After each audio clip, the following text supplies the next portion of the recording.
nous revoici pour terminer l'exercice. Et cette partie 3 de l'exercice se réfère à une illusion optique.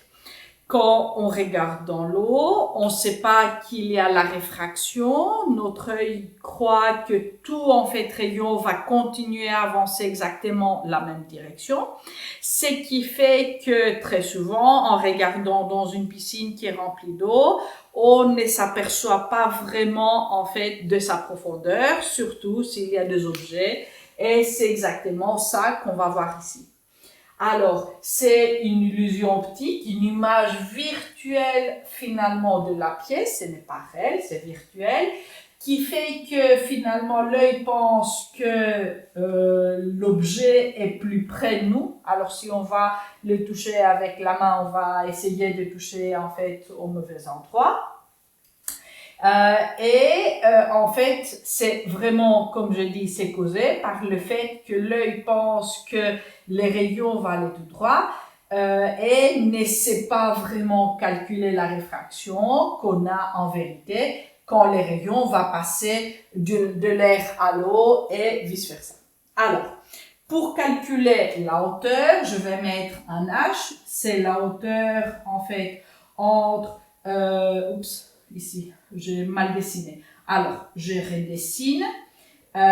L'objet est ici, un peu plus haut, mais à la même distance. Alors, la distance horizontale reste la même, mais c'est la hauteur verticale là où on se trompe.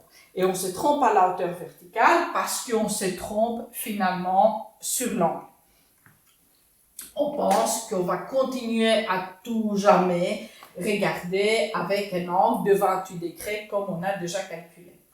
Alors, pour trouver cette hauteur, c'est qu'on sait, on connaît l'angle, parce que ça c'est toujours 28 degrés, parce que c'est l'angle auquel on voit, et on va utiliser la tangente avec cette ligne ici que je fais rouge, et cette ligne ici que je fais rouge, c'est exactement le CD, alors c'est 1,5 mètres.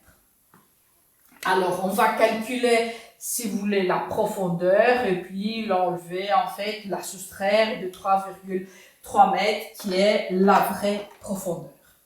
Alors, qu'est-ce qu'on sait? On sait que la tangente de θ, c'est opposé. Opposé, c'est 1,5 mètres divisé, en fait, par ça, qui est 3,3 moins les h qu'on cherche.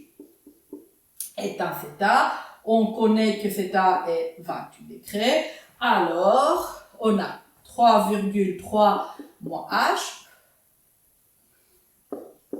fois tangente 28, c'est égal à 1,5.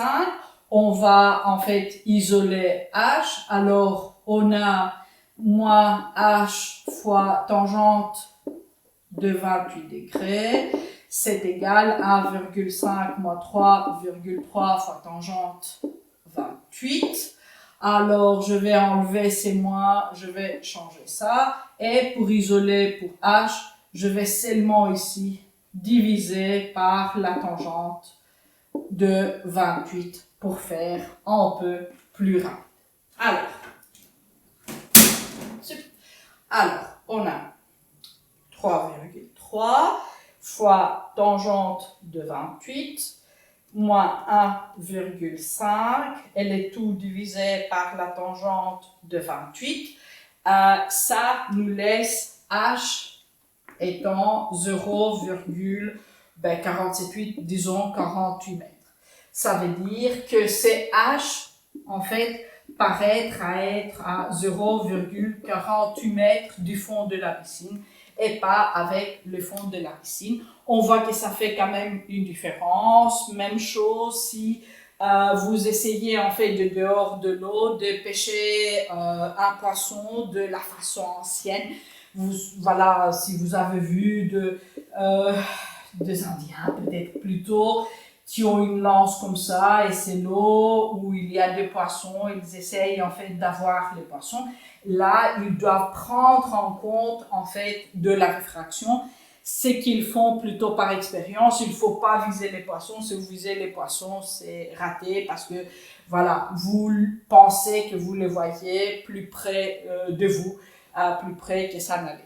Alors, on a fini pour aujourd'hui. Je ne vais plus vous donner des exercices sur la réfraction niveau secondaire. Je vais vous dire au revoir. Et à d'autres exercices sur la dispersion, qui est aussi une réfraction, on peut, et sur la réflexion totale en termes. À très bientôt. Ciao!